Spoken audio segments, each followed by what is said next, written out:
அவங்ககிட்ட கடற்படை கிடையாது, அது கிடையாது, இது கிடையாது, ஆள் கிடையாது, அம்பு கிடையாது அப்படின்ட்டு அவர் எப்பவும் சொல்றத மீண்டும் சொல்லியிருக்கிறார். அமெரிக்கர்கள் இறங்கி வர வேண்டிய கட்டாயத்தில் இருக்கிறார்கள். ஷியா இஸ்லாமியர் மத்தியில் உயிரை தருவது என்பது அது மிகப்பெரிய தியாகம்.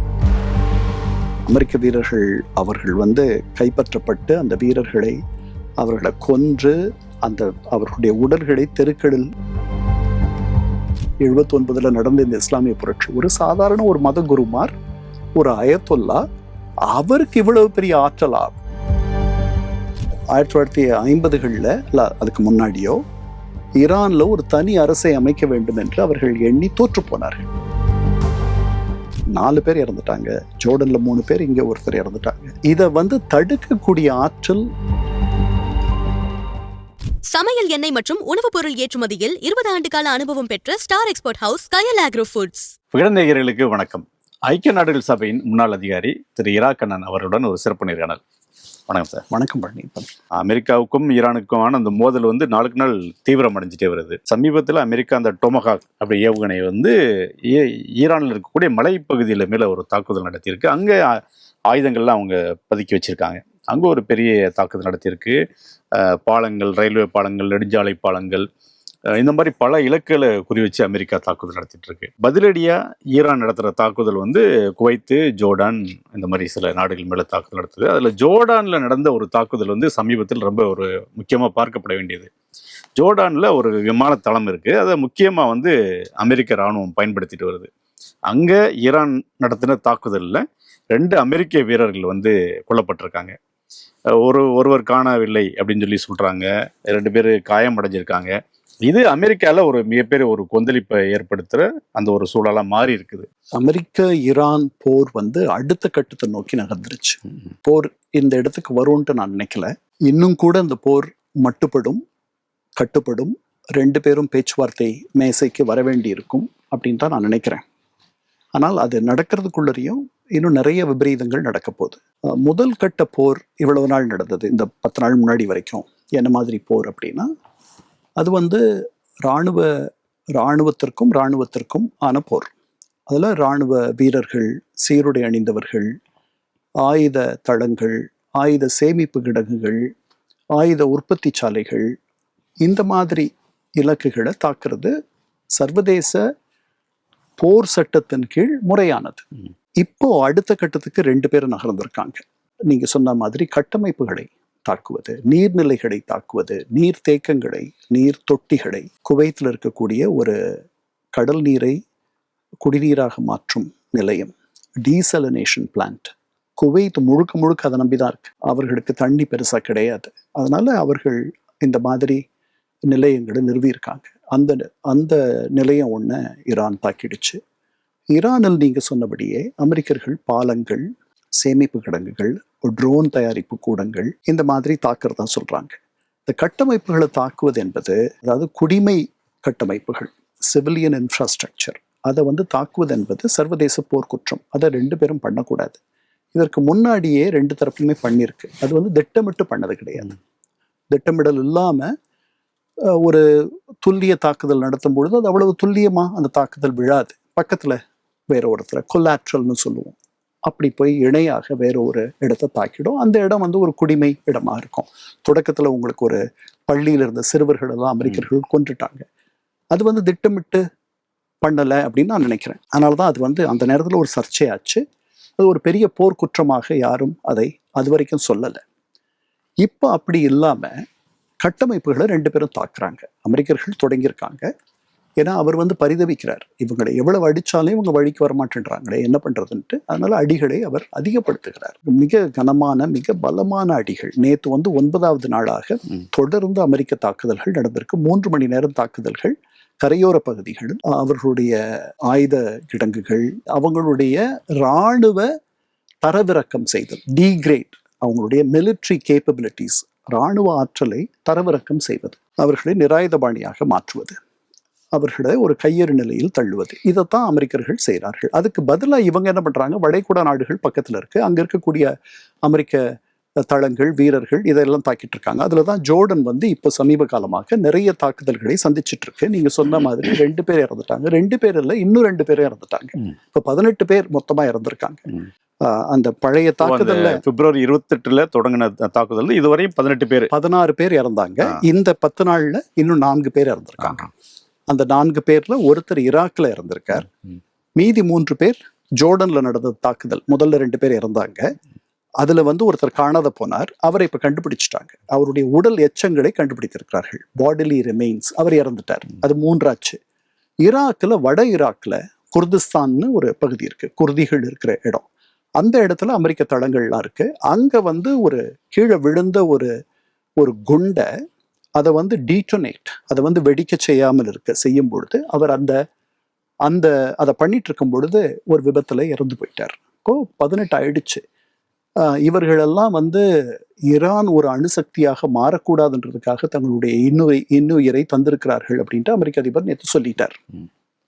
அவர்களுடைய தியாகம் மிகப்பெரிய தியாகம் அப்படின்னு சொல்லிட்டார். இந்த 2 பேரும் இப்போ இது அடுத்த கட்டத்துக்கு போயிருக்கு. மத்தியஸ்தர்கள் என்ன பண்றாங்கன்னு தெரியல, அமைதியாக இருக்கிறார்கள். அவர்கள் இப்போ வந்து சரியான தருணம் இல்லை. ஒரு கணவனும் மனைவியும் ரொம்ப உக்கிரமா சண்டை போட்டுட்டு இருக்கும் பொழுது அவர்கள் 2 பேரும் கொஞ்சம் அமைதியான பிறகுதான் மத்தியஸ்தர்கள் 2 தரப்புல இருக்கக்கூடிய பெரியவர்களும் போய் அவங்க கிட்ட பேச முடியும். இப்ப பேசினா எதுவும் காதுல விழாது. அவ்வளவு கோபம் இருக்கு 2 தரப்புலையும்.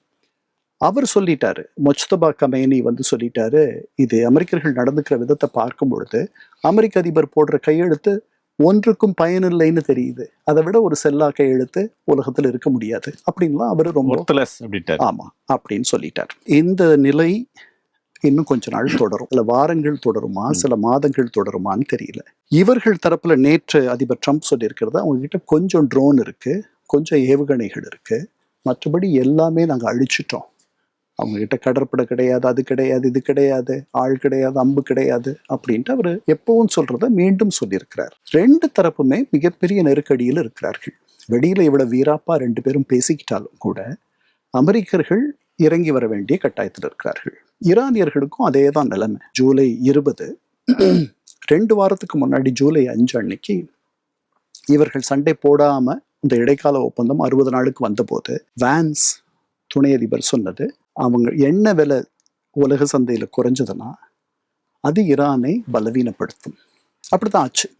இப்ப எண்ணெய் வந்து ஒரு பேரல், ஒரு பீப்பா வந்து 90க்கு போயிடுச்சு. திருப்பி 120 தொட்டுச்சு முன்னாடி. அந்த இடத்துக்கு போயிடுச்சுன்னா அமெரிக்கர்களுக்கு இருக்கக்கூடிய நெருக்கடி, ட்ரம்ப்புக்கு இருக்கக்கூடிய நெருக்கடி அதிகமாயிடும். நவம்பர்ல இன்னும் 4 மாதங்களில் அவர் ஒரு தேர்தலை சந்திக்க போறார். இவங்களும் மூச்சு முட்டத்தான் இருக்காங்க. இவர்களுக்கு மூச்சு திணறுது, வெளியே சொல்ல மாட்டேன்றாங்க. இவர்களுக்கு அது பழகி போச்சு. ஆனால் இவ்வளவு நெருக்கடியில இந்த மக்களை எவ்வளவு நாளைக்கு அவர்களால் வைத்திருக்க முடியும்? இது தொடருமானால் அவங்களுடைய ஆட்சிக்கு எதிரான ஒரு கொந்தளிப்பு நிலை உருவாயிடுமோ? இப்ப வந்து அவங்க நல்லடக்கம் பண்ணியிருக்காங்க அவங்களுடைய முன்னாள் உச்ச தலைவரை. ஒரு பெரிய தேசிய உணர்ச்சி பிரவாகம் பொங்கி இருக்கிறத நம்ம பார்க்கிறோம். அதெல்லாம் கொஞ்ச நாள்ல போயிடும். காலம் வந்து எல்லாத்தையும் ஆற்றுப்படுத்திடும். நெருக்கடின்னு சொன்னீங்க. 2 தரப்புல நெருக்கடி இருக்கு. ஆனா இப்ப அட் பிரசன்ட் வந்து அமெரிக்காவுக்கு நிறைய நெருக்கடி இருக்கு. அதாவது அதிபர் ட்ரம்ப்புக்கு நிறைய நெருக்கடி இருக்கு. அதுக்கு காரணம் வந்து அந்த அமெரிக்க வீரர்கள் வந்து உயிரிழந்தது. ஏன் வந்து இங்க ஈரான்ல ஒரு 50 பேர் இறந்திருக்காங்க, அது ஒரு பெரிய விஷயமா அந்த நாட்டு மக்களுக்கோ அந்த நாட்டு தலைவர்களுக்கோ தெரியல. அது அவங்க பொருட்படுத்தல. அது உயிர் தியாகம் அப்படின்னு சொல்லி கருதுறாங்க. ஆனா இங்க ஒருத்தர் இறந்தா 2 பேர் இறந்தாவே அவ்வளவு துடிச்சு போயிடுறாங்க. அது ஒரு ப்ரெஷர் வருது. என்ன காரணம்? அது பின்னணி என்ன சார்? 2 விதமான பண்பாட்டு அமைப்புகள். முதல்ல ஷியா இஸ்லாமியர் மத்தியில உயிரை தருவது என்பது அது மிகப்பெரிய தியாகம். அது எல்லா சமுதாயமும் அப்படித்தான் நினைக்குது. ஆனா இவர்கள் அதை வந்து கொண்டாடுற ஒரு மனப்பக்குவத்தில் இருப்பவர்கள். அவர்கள் வாழ்நாள் முழுக்க அவர்களுடைய வரலாற்றில் இந்த மாதிரி பல தருணங்களை சந்தித்தவர்கள். அமெரிக்கா வந்து ஒரு இளைய நாடு. 350 ஆண்டுகளுக்கு முன்னாடி அந்த மாதிரி ஒரு நாடு இல்லை. அதை விடுதலை பெற்ற 250 ஆண்டுகள் இந்த ஆண்டு தான் ஆகுது. ஒரு இளைய நாடு. அது பல போர்களை இந்த 250 ஆண்டுகள்ல நிறைய போர்களை பண்ணிடுச்சு. உள்நாட்டு போரே 6 ஆண்டுகள் நீடிச்சது. அதுல லட்சக்கணக்கான பேர் அமெரிக்கர்கள் ஒருவர் கொன்று மடிந்தார்கள்.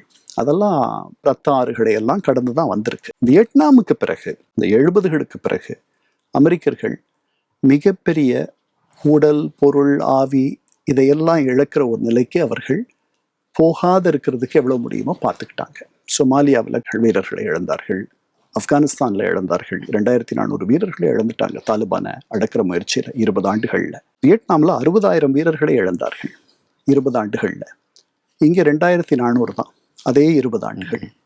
அதனால இது எவ்வளவு முடியுமோ குறைக்க. ஈராக்லயும் இறந்திருக்காங்க, பட் அவ்வளவு பேர் இல்லை. நான் ஈராக்ல வேலை பார்த்தேன், சொமாலியாலையும் வேலை பார்த்தேன். அமெரிக்க வீரர்கள் அவர்கள் கைப்பற்றப்பட்டு அந்த வீரர்களை அவர்களை கொன்று அவர்களுடைய உடல்களை தெருக்களில் இழுத்து வருவதெல்லாம் 1994 தொலைக்காட்சி நீங்க போய் பார்த்தீங்கன்னா அது ஒவ்வொரு வரவேற்பறையிலையும் அது கொண்டு போய் காட்டுச்சு. அதெல்லாம் ரொம்ப அவங்களுடைய, அப்போ கிளின்டன் தான் ஆட்சியில் இருந்தார், அது அவங்கள ரொம்ப மனம் குமுற செஞ்சிருச்சு. அதனால பொதுவாக இந்த மாதிரி வியட்நாம் மாதிரி ஒரு நீண்ட கால ஒரு ஈடுபாடு, என்கேஜ்மெண்ட்டை அவர்கள் தவிர்க்கணும்னு பார்க்குறாங்க. அதிபர் ட்ரம்ப் அதனால தான் அவர் வரும்பொழுது என்ன சொன்னார், ஃபார் எவர் வார்ஸ், முடிவில்லாத போர்களை முடிவுக்கு கொண்டு வருவது தான் என்னுடைய எண்ணம் அப்படின்னு சொல்லிட்டு வந்தார். ஆனால் இது அப்படி ஒரு போரா மாறிடுமோன்ற ஒரு அச்சம் எல்லாருக்கும் இருக்கு. ஸோ இது பண்பாட்டு ரீதியான ஒரு வித்தியாசம். 8 ஆண்டுகள் ஈராக்கோட ஒரு போரை நடத்தியது ஈரான். ஈராக் தான் தொடங்கிச்சு அந்த போரை, எல்லை போறது. அந்த அவங்க ரெண்டு நாடுகளும் பல நூற்றுக்கணக்கான மைல்கள் எல்லை இருக்கு, ரெண்டுத்துக்கும் பொது எல்லை இருக்கு. இவர்களும் ஷியாக்கள், பெரும்பான்மையானவர்கள் ஈராக்ல இருக்க இவர்கள் அரபு ஷியாக்கள், அவர்கள் ஈரானிய பாரசீக ஷியாக்கள். 2 பேரும் வேற வேற இனம், ஆனா நம்பிக்கையை பொறுத்த வரைக்கும் ஒரே நம்பிக்கை தான் ரெண்டும். அந்த நம்பிக்கையால ஒன்றுபட்டிருந்தார்கள். ஈராக்கினுடைய அதிபராக இருந்த சதாம் ஹுசேன் ஒரு சன்னி இஸ்லாமியர். சன்னி இஸ்லாமியர்கள் சிறுபான்மையினர் 20% தாங்க. அந்த 20% 60% பெரும்பான்மை ஷியாக்களை பல ஆண்டுகளாக, பல தசாப்தங்களாக, நூற்றாண்டுகளாக ஆண்டு கொண்டிருந்தார்கள். அமெரிக்கர்கள் இந்த சதாம் ஹுசேனை வீழ்த்தின பிறகு, சதாம் ஹுசேன் இருந்த காலம் வரைக்கும் ஈரானுக்கும் ஈராக்குக்கும் எதிரி தொடர்பு தான். அவன் எதிரி, இவன் எதிரி அப்படின்ட்டு. ஸோ முதல் கொமேனி ஆட்சிக்கு வந்த உடனே சதாம் ஹுசேன் அவரோட ஒரு போர் தொடுத்தார். எங்க அந்த இஸ்லாமிய புரட்சி இங்க தனக்கு விழுத்துருமோன்ற பயம் எல்லாருக்கும் வந்துருச்சு. ஈராக் உட்பட, வளைகுடா நாடுகள் உட்பட. வளைகுடா நாடுகள் எல்லாம் மன்னராட்சி, முடியாட்சி நாடுகள். இது ஒரு எப்படி சொல்றது, ஒரு அடித்தள புரட்சி, அதாவது ஒரு மக்கள் எழுச்சி. இது தூக்கி போட்டுடுச்சு. பயந்து போயிட்டாங்க எல்லாரும். 79 நடந்த இந்த இஸ்லாமிய புரட்சி, ஒரு சாதாரண ஒரு மத குருமார், ஒரு அயத்துல்லா, அவருக்கு இவ்வளவு பெரிய ஆற்றலா அப்படின்ட்டு 70 லட்சம் பேர் அவருடைய மறைவுக்கு வந்தார்கள். அவ்வளவு பெரிய ஆற்றல் உடையவர் அவர். இவர் 8 ஆண்டுகள் அந்த போர் நடந்துச்சு. அந்த 8 ஆண்டுகள் இந்த ஈராக்குக்கும் ஈரானுக்கும் நடந்த போரில் லட்சக்கணக்கான 11 வயது இளைஞர்களை ஈரான் பலி கொடுத்தது. இதெல்லாம் ஆவணப்படுத்தப்பட்டிருக்கு. எதுவும் கற்பனை கிடையாது. அவர்களை களப்பலியாக, அதாவது கண்ணி வெடிகள் போட்டிருக்கிற நிலத்துல அவர்களை நீங்க அனுப்புனீங்கன்னா அவர்கள் கால் போயிடும், கை போயிடும், உடம்பே கூட உயிர் போயிடும். அந்த மாதிரி சாறை சாறையாக அவர்களை அனுப்பியெல்லாம் போர் செஞ்சது. அதனால இந்த 47 ஆண்டுகளாக இந்த இஸ்லாமிய புரட்சிக்கு பிறகு ஒரு பெரிய தனித்துவத்தை மீண்டும் பாரசீக பண்பாடு அல்லது அந்த நாடு பெற்றதுன்னு சொன்னாலும் கூட மிகப்பெரிய இன்னல்களை, மிகப்பெரிய துன்பங்களை இந்த 21ஆம் நூற்றாண்டில், 20ஆம் நூற்றாண்டில் நம் கண்ணெதிரையே சந்தித்து கொண்டு வரும் ஒரு நாடுன்னு அதை சொல்லலாம். அதனாலேயும் இவ்வளவு தாக்குதல் நடக்குது. 10 நாட்களாக இடைவிடாமல் ரொம்ப உக்கிரமா அமெரிக்கர்கள் தாக்குறாங்க. உலகத்தினுடைய ஒரே வல்லரசு. அதில் 50 பேர் இறக்க மாட்டாங்கன்ட்டு நம்ம எப்படி நினைக்க முடியும்? கண்டிப்பாக இறப்பார்கள், கண்டிப்பாக இறப்பார்கள். இவர்கள் இராணுவ இலக்குகளை மட்டுமே தாக்குறதா சொல்றாங்க. இவங்க தாக்குற பாலங்கள் மற்றதெல்லாம் கூட இராணுவத்திற்கு ஏது செய்யற பாலங்கள்னு சொல்றாங்க. அப்படின்னு சொல்ற அமெரிக்கா சொல்லுது.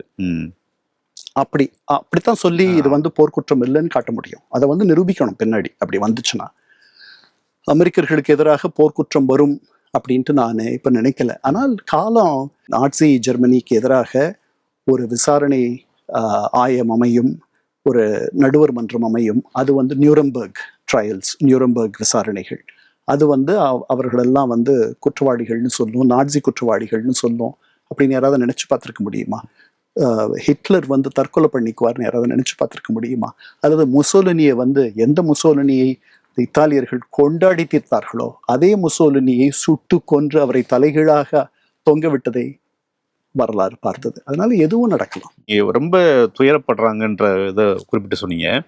அந்த மின் நிலையங்களை தாக்குனதுல அங்க கரண்ட் கிடையாது, ஈரான்ல வந்து கரண்ட் கிடையாது, நீங்க குறைந்த அளவுல பயன்படுத்துங்க அப்படின்லாம் வந்து அரசாங்கமே சொல்லுது. வளைகுடா நாடுகள் கிட்ட நம்ம கிட்ட இல்லாத ஒன்று இருக்கு. அது என்னன்னா எண்ணெய். அதனால அவர்களுக்கு இருக்கக்கூடிய பெருஞ்செல்வம். அதனால இதெல்லாம் வேகமா அவர்களால சீரமைக்க முடியும். அப்புறம் ஒரே ஒரு டீசலினேஷன் பிளான்ட் மட்டும் இல்லை, அங்க ஒண்ணுக்கு மேல இருக்கும். குவைத்துக்கு பலமுறை போயிருக்கேன் வேலை தொடர்பா. அது ஒரு சின்ன நாடு, பட் ரொம்ப செல்வ செழிப்புள்ள ஒரு நாடு. தரைப்படை தாக்குதல் நடக்கும்னு சொல்லி இப்போ இந்த போர் தொடங்கினதுல இருந்தே அந்த ஒரு பேச்சு இருந்தது. வந்து அமெரிக்கா வந்து ஈரானுக்குள்ள வந்து தரைவழி போரை நடத்தும் அப்படின்னு சொல்லி. இது இன்னொன்று சொன்னாங்க, இந்த குர்திஸ், அதையும் சொன்னி குர்திஸ் பகுதி, குர்தி அங்கே இருக்கக்கூடிய அந்த குழுக்களுக்கு ஆயுதங்களை கொடுத்து அவங்க மூலமா வந்து ஈரானுக்கு எதிராக போர் புரிய செய்கிறது அப்படின்ற ஒரு திட்டங்கள்லாம் இருந்தது அப்படிலாம் சொல்றாங்க. அதுக்கு சாத்தியம் இருக்கா? ஆயுதங்கள் தருவது குர்திகளுக்கு, அதாவது இந்த குர்தி இனம் இருக்கு இல்லையா, அவர்கள் பெரும்பாலானவர்கள் இல்லை எல்லாருமே சன்னி இஸ்லாமியர். ஆனா அது ஒரு தனி இனம். அந்த இனம் வந்து 4 நாடுகள்ல பரவி இருக்கு. ஈராக்ல இருக்கு, ஈரான்ல இருக்கு, சிரியால இருக்கு, துருக்கியில இருக்கு. துருக்கியில தான் அதிகமான பேர் இருக்காங்க. ஆனால் அவர்களை வந்து அவர்களுடைய தனித்துவத்தை தரவிறக்கம் செய்தல துர்க்கிஃபிகேஷன் அப்படின்ட்டு, துருக்கி மயமாக்குதல் அப்படின்ட்டு, உங்களை நீங்க ஒரு குர்து அப்படின்னா உங்களை துருக்கியரா உங்களை மாற்ற முயற்சி. கெமால் ஆட்டடர்க், அவர் கெமால் பாஷா, துருக்கியினுடைய தலைவர், துருக்கியினுடைய தந்தை, நவீன துருக்கியினுடைய தந்தை, அவர் வந்த காலத்திலிருந்து தொடங்கி அவங்க கிட்டத்தட்ட ஒரு 12 மில்லியன் இருக்காங்கன்னு நினைக்கிறேன். அதாவது கிட்டத்தட்ட 1,20,00,000 பேர் அங்கே துருக்கியில் மட்டுமே இருக்கார்கள். ஆனால் அவங்க வந்து பெரிய தனித்துவத்தோட சமீப காலம் வரைக்கும் அவர்களுடைய மொழியில் படிக்க முடியாது, அவர்கள் மொழியில் அவர்கள் வந்து ஒளிபரப்போ பண்ண முடியாது, இப்படியெல்லாம் கட்டுப்பாடுகள் இருந்துச்சு ஒரு 20 ஆண்டுகள் முன்னாடி வரைக்கும். அதுக்கப்புறம் ஐரோப்பாவோட துருக்கி போய் சேரணும்ன்ட்டு ஆசைப்பட்டதுனால துருக்கியினுடைய 4% நிலப்பரப்பு ஐரோப்பாவில் இருக்கு. அது இஸ்தான்புல். 96% ஆசியாவில் இருக்கு. அதனால தான் அதுக்கு ஏஷியா மைனர்னு பேர், ஆசியா மைனர்னு. அது வந்து ஐரோப்பிய ஒன்றியத்தோட சேரணும்னு ஆசைப்பட்டதுனால ஐரோப்பிய ஒன்றியத்தில் உங்களுக்கு மனித உரிமைகள் அப்படின்ற அந்த இதெல்லாம் இருக்கு, அந்த இலக்குகள், அந்த அளவுகோல்லாம் இருக்கு. அதை எட்டணுன்றதுக்காக இவர்கள் வந்து குர்தியர்களை அதிலிருந்து அவங்க அந்த துர்க்கிஃபிகேஷனை கொஞ்சம் குறைச்சி பண்ணாங்க. இந்த 4 இடங்கள்ல இருக்காங்க. இந்த 4 இடங்கள்ல அவர்கள் ரொம்பவும் துன்பப்பட்டு அடையாளமே இல்லாமல் இருக்கிற இடம் எதுனா ஈரான். முதல்ல 1950களில் இல்லை அதுக்கு முன்னாடியோ ஈரான்ல ஒரு தனி அரசை அமைக்க வேண்டும் என்று அவர்கள் எண்ணி தோற்று போனார்கள். கடுமையாக அடக்கப்பட்டார்கள், மூர்க்கத்தனமாக அடக்கப்பட்டார்கள். இந்த 4 குர்திகளுக்கும் அவர்கள் பேசுகிற மொழி குர்திஷ் மொழி. அதுதான் அவங்களை இணைக்கிறது. அவங்க ஒரு தனி இனம். முதல் உலக போருக்கு பிறகு ஒரு தனி நாடு இந்த 4 பகுதிகளில் 4 நாடுகளில் இருக்கவங்களை சேர்த்து ஒரு நாடு வந்துரும்லாம் அவங்க ஆசைப்பட்டாங்க. அப்படி நடக்கலை. அதனால ஒரு சிறுபான்மை 4 நாடுகளில் பிரிந்திருந்து அவர்களுடைய தனித்துவத்தை இழந்து கொண்டிருக்கும் ஒரு அவல நிலையில் அது இருக்கு. அவர்களுக்கு சாகிற வரைக்கும் ஒரு தனி நாடு அமைச்சிடணுன்ற ஒரு எண்ணம் எல்லாருக்கும் இருக்கு. ஈராக்ல மட்டும் சதாம் ஹுசைன் வீழ்ச்சிக்கு பிறகு அவர்கள் ஆளுகையில் இருக்கக்கூடிய வட ஈராக்ல அவர்கள் தனியாக ஒரு சுயாட்சி பெற்ற குர்திஸ்தான் அப்படின்ற ஒரு இடத்தை அமைச்சுக்கிட்டாங்க. அங்க நான் ஒரு வருஷம் வேலை பார்த்தேன். ஆனா தனிநாடு அல்ல, அவர்கள் தனிநாடு பெற வேண்டும்ட்டு ஒரு வாக்கெடுப்பு நடத்தினாங்க பல வருஷங்களுக்கு முன்னாடி. அந்த வாக்கெடுப்பு தோத்து போயிடுச்சு. அவங்க நடத்தின வாக்கெடுப்பு அதை இவங்க ஒத்துக்கவும் இல்லை, மத்திய அரசு ஒத்துக்கவும் இல்லை. அதனால இந்த தனியா போகணுன்ற வேட்கையை தூண்டுற மாதிரி அமெரிக்கர்கள் அவர்களுக்கு ஆயுதங்கள் கொடுத்து ஈரான்ல இருக்கக்கூடிய, அதாவது இவங்க வழியா ஈராக்ல இருக்கக்கூடிய குர்திகள் மூலமாக ஆயுதங்கள் வழங்கி அதை அவர்களுடைய சகோதரர்களுக்கு ஈரானில் அவர்கள் தருவது, அவர்கள் அந்த ஒரு எழுச்சி வரும்பொழுது அவர்களும் அவங்க பங்குக்கு எழுந்து தூக்கி போடுறது அப்படின்ட்டு. அது மாதிரிதான் நடந்துச்சு சிரியால. பஷார் அல் அசாத் இப்போ தப்பி ஓடி இதுல இருக்கார், ரஷ்யால தஞ்சம் அடைஞ்சிருக்கார் இல்லையா பஷார் அல் அசாத், இதுக்கு முன்னாடி இருந்த அதிபர். அவரை தூக்கி போட்ட போது எல்லாரும் சேர்ந்துதான் தூக்கி போட்டாங்க. சிரியால இருந்த குர்திகளும் அவரை எதிர்த்து பண்ணி அவங்க ஒரு சின்ன இடத்தை பிடிச்சு வச்சிருக்காங்க சிரியா. ஸோ இந்த ரெண்டும் நடந்துட்டு இருக்கு. அந்த முயற்சிகள்லாம் தொடர்ந்து இருக்கும்னு தான் நான் நினைக்கிறேன். இந்த ஆயுதங்கள் தருவதோ அல்லது அவர்களை தூண்டி விடுவதோ அதெல்லாம் இருக்கும். ஆனால் அவங்க சரியான காலம் கனியணும்னு நினைக்கிறாங்க. நீங்கள் சொன்னீங்க மின்சாரம் இல்லாத போயிடுதுன்ட்டு. அது இந்த மாதிரி ஒரு வேதனையை நீங்கள் மக்கள் மத்தியில் அதிகப்படுத்துனீங்கன்னா அவர்களுக்கு அமெரிக்காவை எதிர்த்து அவங்களால பெருசாக என்ன பண்ண முடியும்? அங்கே இருந்துக்கிட்டு ஒன்றும் பண்ண முடியும். அமெரிக்கா மேலே அவர்களுக்கு மிகப்பெரிய வருத்தம் இருக்கும், கோபம் இருக்கும். ஆனால் தங்களுடைய அவங்களுக்கு கண்ணுக்கு தெரிந்தவர்கள் அவருடைய தலைவர்கள், அந்த ஆட்சி தான்.